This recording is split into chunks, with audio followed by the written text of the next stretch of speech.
Hello दोस्तों, नमस्ते प्रणाम। मैं आप सबकी ललिता मिश्रा अपने यूट्यूब चैनल पे आप सबका स्वागत करती हूँ, अभिनंदन वंदन करती हूँ, नमस्ते प्रणाम करती हूँ। तो माता रानी आप सब पर हमेशा अपनी कृपा बनाए रखें। तो आप सबके बीच में एक बहुत ही प्यारा माता रानी का देवी गीत लेकर हाजिर हूँ। तो आप लोग सुनिए और सुनकर कमेंट में ज़रूर बताना मेरा गाना आप लोग को कैसा लगा। अगर अच्छा लगे तो वीडियो को लाइक शेयर, चैनल को सब्सक्राइब कर देना और अपना प्यार दुलार अपनी इस छोटी बहन पर बनाइए। मैहर के शारदा भवानी तोहारे गुना कितना बखानी। मैहर के शारदा भवानी तोहारे गुना कितना बखानी। मैहर के शारदा भवानी तोहारे गुना कितना बखानी।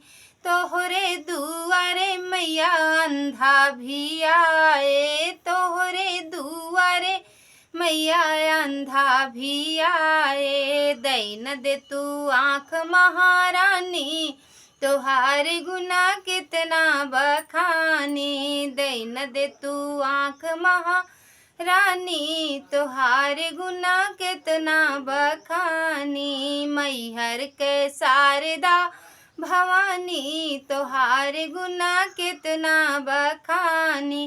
तोहरे दुआरे मैया लंगड़ा भी आए, तोहरे दुआरे मैया लंगड़ा भी आए। दैन दे तू पैर महारानी तोहारे गुना कितना बखानी। दैन दे तू पैर महारानी तोहारे गुना कितना बखानी। तोहरे दुआरे मैया बाझन भी आए, तोहरे दुआरे मैया बाझन भी आए।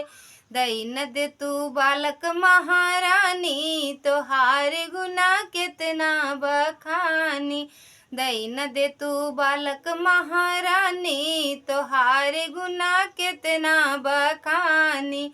तोहरे दुआरे मैया कन्या भी आए, तोहरे दुआरे मैया कन्या भी आए। दैन दे तू बर महारानी तोहारे गुना कितना बखानी। दैन दे तू बर महारानी तोहारे गुना कितना बखानी। मैहर के शारदा भवानी तोहारे गुना कितना बखानी। मैहर के शारदा भवानी तोहारे गुना कितना बखानी। धन्यवाद दोस्तों, अच्छा लगे तो कमेंट में जरूर।